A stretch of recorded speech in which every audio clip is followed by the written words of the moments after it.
Devil May Cry is a much loved title. Its over-the-top action and too cool for you attitude stuck in the hearts and minds of gamers everywhere. The uniqueness of the combat system and the interesting story of Dante and his twin brother Virgil captivated and left us begging for more after DMC 3. Then, when Devil May Cry 4 came out, it was not great. However, under all that, the game still had a fun combat system, so many people forgave it. Then the series went off the radar, only to come back with an unnecessary reboot that nobody wanted. Hashtag not our Dante. It took 11 years for us to get the next entry in the series and to continue the story we fell in love with all those years ago. So let's see if Devil May Cry 5 lives up to our expectations. What is happening? Mattmade here, bringing you my review of Devil May Cry 5 Deluxe Edition on PlayStation 4. Devil May Cry 5 mainly follows Nero, our angry demon arm wielding boy from 4. This time he must team up and work with Dante and a new mysterious stranger named V to take out the demon king Urizen, the demon who took Nero's arm and took a page straight out of Dragon Ball Z. He formed the Tree of Might in the middle of the city. Urizen is no pushover, and even with the combined efforts of Dante, Nero, Trish, Lady, and V, they could not stop him. Now they must regroup and try again before the tree is complete. Nero isn't alone in his quest. The Devil Breaker artisan and resident lowbrow joke aficionado, Nico, is usually not far behind him. The game does tell the story in an odd way though. At certain points, you'll go back in time, say an hour ago, to see what another character was doing. This reminded me of Evangelion, as the game would go from 1 hour ago to 1 day later to 1 month ago to 5 minutes later, and at that same time. It's not a bad way to tell the story, but I did find the similarities a bit funny. Just because Nero lost his demon arm doesn't mean he's any worse for wear. All of his moves and style from 4 are back, and he's more angsty than ever. He can now wield a Devil Breaker, and there are a variety of them. These arms are specially crafted for him by Nico. These Devil Breakers can do a variety of things, from attacks similar to the ones he had in 4, to new and interesting moves like surfing a rocket arm that you can use to style on enemies with. The options available to you are near limitless. Dante is also back in all of his Demon Hunter glory. He starts out with his trusty sword Rebellion and the Demon Gauntlet Balrog. That totally isn't Beowulf from 3, right? As per Dante fashion, he also has his guns Ebony and Ivory and his shotgun. His stances also make a return from 3. He has his stances Royal Guard, Gunslinger, Swordmaster, and Trickster, giving him many options and tools for almost any situation.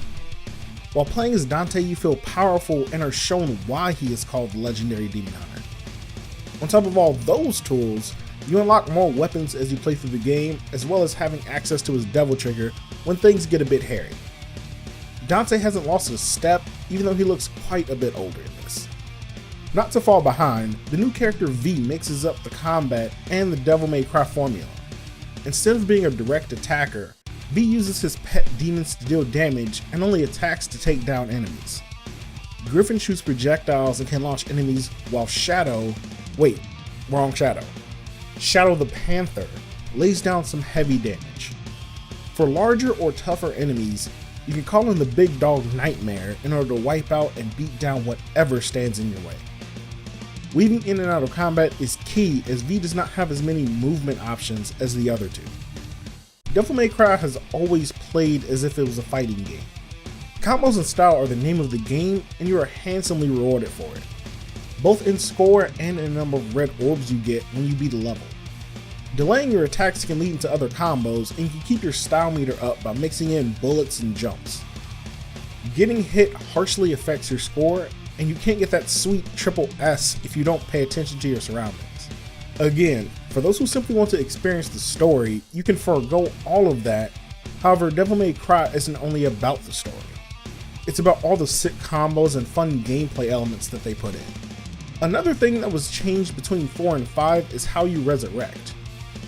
Before, you would need a golden orb in order to revive yourself and stay in the fight. This time around, you not only have those, but you can also use your red orbs.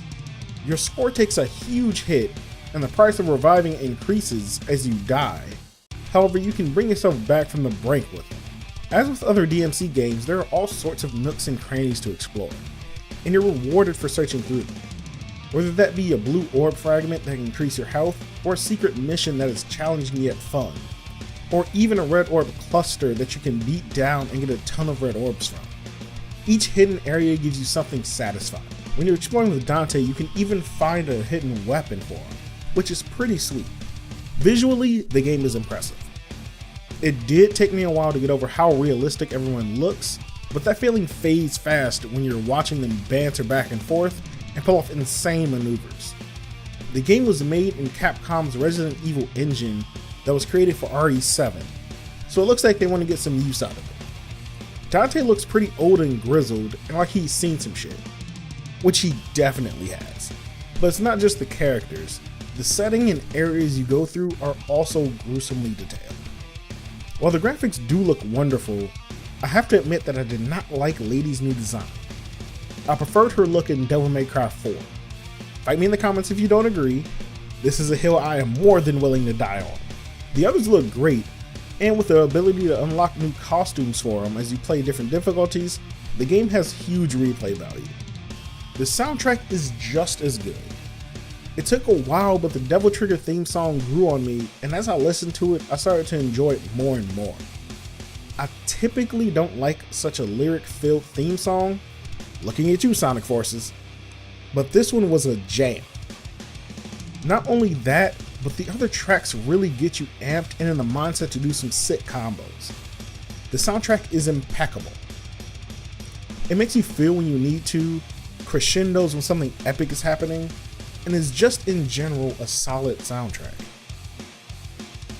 There aren't many bad things I have to say about the game.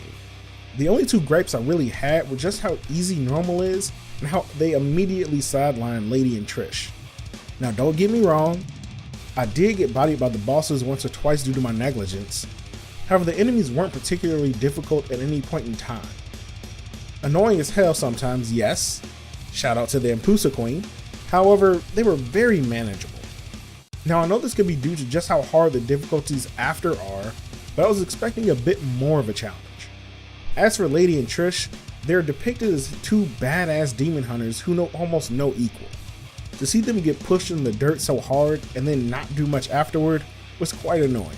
I know this is for the sake of the story, but damn, let these women be the badasses they are. They did have parts to play and were in the story, just not how I was expecting. Now there is one thing I forgot to mention. If you buy the deluxe edition, you get something special. Yes, you get the Cavalier R, but that isn't the thing that made me really feel for this game. Hell, the thing that made me love this game the most isn't even the combat, as much of a fighting game fan as I am. If you buy the deluxe edition, you get live action cutscenes. Now these aren't perfect renditions or one-to-one copies of what happens in the game. It's more of a thing they did when capturing the footage to render the cutscenes. It's not even B-movie level of effects.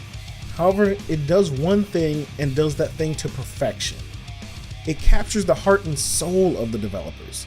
Call me a sap, but seeing the ingenuity and the passion that was put into these scenes is a sight to behold, and it makes the deluxe edition worth it.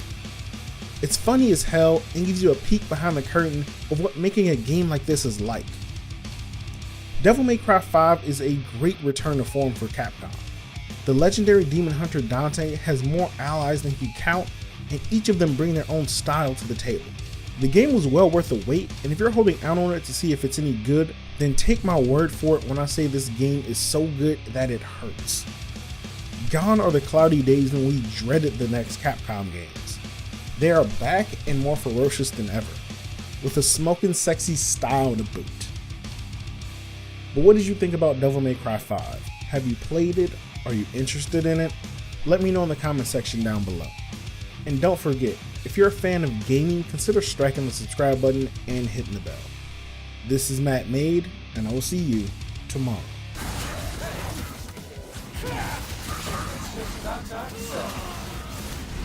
That's right. Come on.